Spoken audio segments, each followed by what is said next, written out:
কৃষক বন্ধু প্রকল্পের সকল সুবিধাভোগীদের জন্য একটা দারুণ খবর আছে। রবি মরশুমের টাকার জন্য যে অপেক্ষাটা ছিল সেটা কিন্তু শেষ হলো। চলুন এই ব্যাপারে সবটা ঝটপট জেনে নেওয়া যাক। হ্যাঁ, ঠিকই শুনছেন।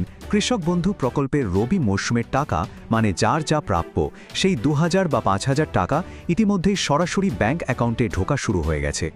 তো চলুন সবার আগে দেখে নিই এই ঘোষণাটা ঠিক কবে, কোথা থেকে আর কিভাবে করা হলো।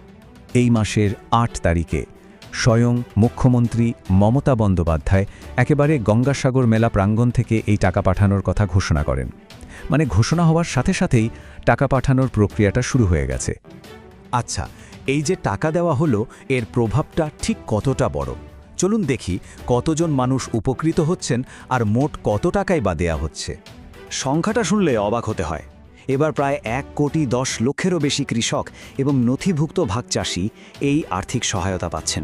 ভাবা যায় রাজ্যের কৃষি ব্যবস্থার জন্য এটা কত বড় একটা ব্যাপার। আর এই বিপুল সংখ্যক মানুষের জন্য টাকার অঙ্কটাও কিন্তু বিশাল। এই রবি মরশুমের জন্য সরকার মোট 3035 কোটি টাকা সরাসরি কৃষকদের অ্যাকাউন্টে পাঠিয়েছে। এর থেকেই বোঝা যায় এই প্রকল্পটা কতটা ব্যাপক। এখানে একটা জরুরি বিষয়ে একটু পরিষ্কার করে নেওয়া ভালো। এই টাকাটা কিন্তু শুধু জমির মালিকরাই পাচ্ছেন না, এর আওতায় নথিভুক্ত ভাগচাষীরাও রয়েছেন। সোজা কথায় চাষের সাথে যুক্ত দুটো গোষ্ঠী কিন্তু এই প্রকল্পের সুবিধাটা পাচ্ছেন। বেশ, টাকা তো পাঠানো হয়েছে। এখন প্রশ্ন হলো নিজের অ্যাকাউন্টে টাকা ঢুকেছে কিনা সেটা কিভাবে নিশ্চিত হওয়া যাবে। এর জন্য খুব সহজ কয়েকটা ধাপ আছে। দেখুন, এখানে সবচেয়ে গুরুত্বপূর্ণ হলো স্ট্যাটাসটা চেক করা। কৃষক বন্ধুর পোর্টালে যদি স্ট্যাটাস অ্যাকাউন্ট ভ্যালিড দেখায়, তার মানে হলো অ্যাকাউন্টটা একদম ঠিকঠাক আছে আর টাকা পাওয়ার জন্য পুরোপুরি তৈরি। তাহলে কাজটা খুব সোজা। প্রথমে কৃষক বন্ধুর ওয়েবসাইটে গিয়ে নিজের আবেদনের স্ট্যাটাসটা দেখতে হবে।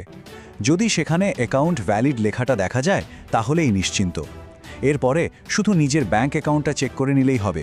আশা করা যায় টাকা ইতিমধ্যেই ঢুকে গেছে বা খুব তাড়াতাড়ি ঢুকে যাবে।